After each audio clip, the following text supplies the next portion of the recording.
Hey guys, आज हम बात करेंगे डच डिसीज़ के बारे में। नाम सुन के काफ़ी लोगों को लग रहा होगा कि अब ये कौन सा वायरस आ गया। तो ये ना तो कोई वायरल डिसीज़ है, ना किसी दूसरे पैथोजन से होने वाली डिसीज़।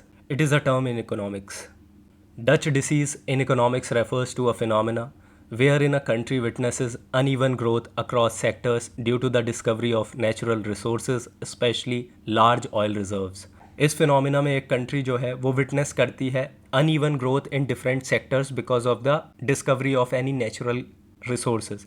और वो नेचुरल रिसोर्स ऑयल गैस हो सकता है, गैस रिजर्व्स हो सकता है, और कुछ भी दूसरे नेचुरल रिसोर्स हो सकते हैं। अब नेचुरल रिसोर्स की डिस्कवरी की वजह से कैसे अनइवन ग्रोथ हो सकती है इन डिफरेंट सेक्टर्स, तो इसके लिए हम एक एग्जांपल लेंगे। मान लो किसी कंट्री में, सपोज़ इंडिया में, नेचुरल रिसोर्स डिस्कवर हुआ। For example oil reserves discover हुए काफ़ी लार्ज अमाउंट में। तो कोई भी कंट्री क्या करेगी जब उसके पास इतने सारे नेचुरल रिजर्व होंगे? तो वो पहले तो अपनी डोमेस्टिक नीड्स को पूरा करेगी और उसके बाद जो है वो एक्सपोर्ट करेगी और उससे पैसा कमाएगी। तो इंडिया जो है उसे खूब एक्सपोर्ट करेगा टू अदर कंट्रीज़, और उस एक्सपोर्ट की पेमेंट जो होगी वो डॉलर में होगी। तो बहुत ज़्यादा अमाउंट में जो डॉलर है वो कंट्री में आना स्टार्ट हो जाएगा।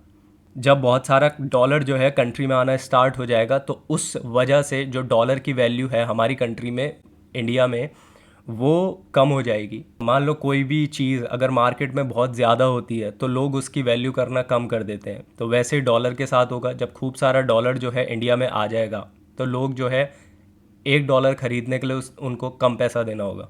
अब $1 को ख़रीदने के लिए जो पहले से कम पैसा देना पड़ रहा है, इसी को हम बोलेंगे करेंसी एप्रिसिएशन।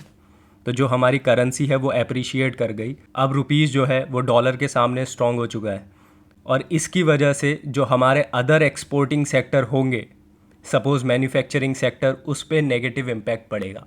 अब ये क्वेश्चन आता है कि करेंसी के एप्रिसिएशन से हमारे एक्सपोर्टिंग सेक्टर में या एक्सपोर्ट्स में हमारे जो है वो नेगेटिव इम्पैक्ट कैसे पड़ता है। तो इसके लिए हम एक एग्ज़ाम्पल लेंगे। सपोज़ $1 ₹80 का है। अब वो $1 जो है वो ₹40 का हो गया हमारे करेंसी एप्रिसिएशन के बाद।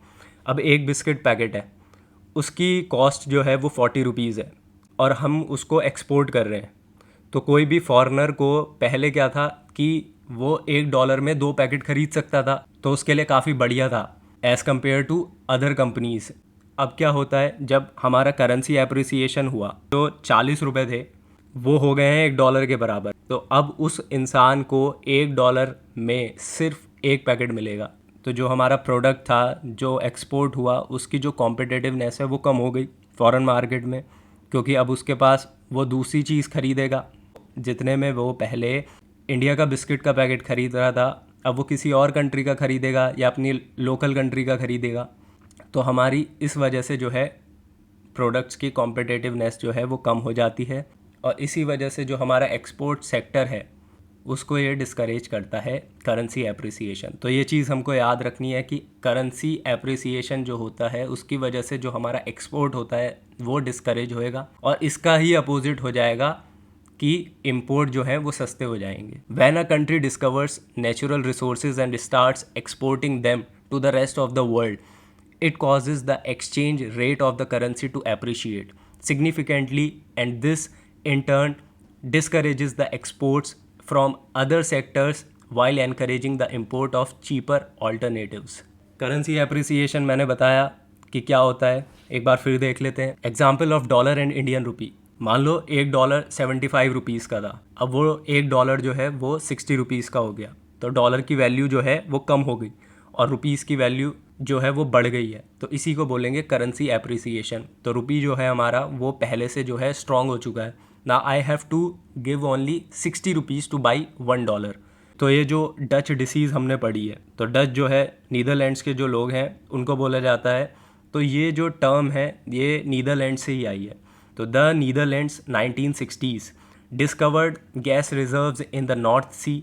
The subsequent export of oil and the appreciation of Dutch currency made Dutch exports of all non-oil products less competitive on the world market। और इस वजह से जो हुआ, अनएम्प्लॉयमेंट जो है वो बढ़ने लगा, क्योंकि अब बहुत सारे सेक्टर्स जो हैं वो एक्सपोर्ट करते होंगे। तो अब क्योंकि एक्सपोर्ट हो नहीं रहा अच्छे से, तो बहुत सारी जो जॉब्स हैं वो चली गई होंगी, तो उसकी वजह से अनएम्प्लॉयमेंट जो है वो बढ़ा। अब 1.1% से 5.1% अनएम्प्लॉयमेंट जो है वो बढ़ गया। Over the years the country witnessed a downfall in the industrial sector.